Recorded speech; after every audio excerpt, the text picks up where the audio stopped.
بني منذ ما يقرب من 110 سنوات ليصبح معلما تاريخيا في الزرقاء.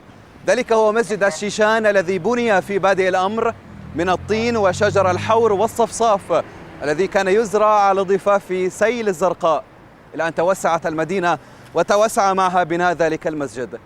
نتابع معنا التقرير التالي من الزرقاء.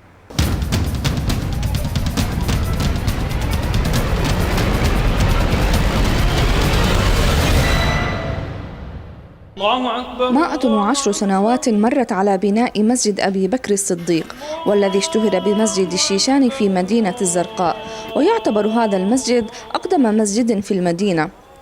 وتحدث سماحة الشيخ عبد الباقي جمو قائلا بأن مسجد الشيشان في بداية الأمر بني من الطين وشجر الجوز والصفصاف الذي كان يشتهر به سيل الزرقاء.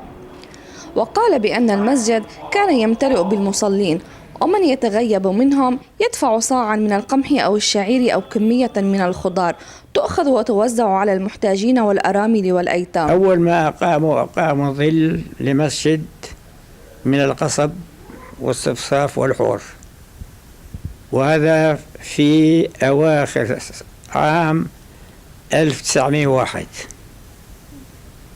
يعني قبل 13 سنة، 113 سنة. ويحتوي المسجد على دار للقرآن ومكتبة إسلامية ومصلى للنساء، ويتسع لأكثر من 2000 مصلي. وتمت توسعة المسجد وتجديده بعد مرور 26 عاما من تأسيسه.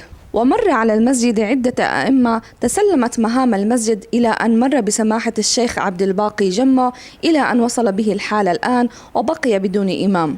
هذا البناء الآن التوسعة الأخيرة، أنا من وضع الحجر الأساسي لهذا المسجد الحالي، وبني المسجد والمئذنة، ولم نتلقى لا من الأوقاف ولا من الحكومة فلسا واحدا. وأوقف كثير من الشيشان الاختيارية، أوقفوا أراضي ومخازن، وهي كلها الآن كل أوقاف الزرقاء هي من وقف الشيشان الاختيارية.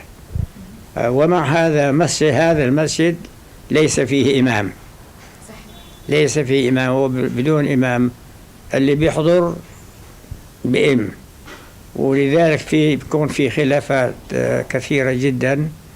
يعتبر التراث الحضاري المعماري وغيره على اختلاف أنواعه وأشكاله مبعث فخر الأمم واعتزازها، ودليلا على أصالتها وعراقتها، فالتمسك والمحافظة على كل قديم ما هو إلا تعبير عن رقي الشعوب وانتمائها للوطن. إيمان الجابري لبرنامج من وفينا.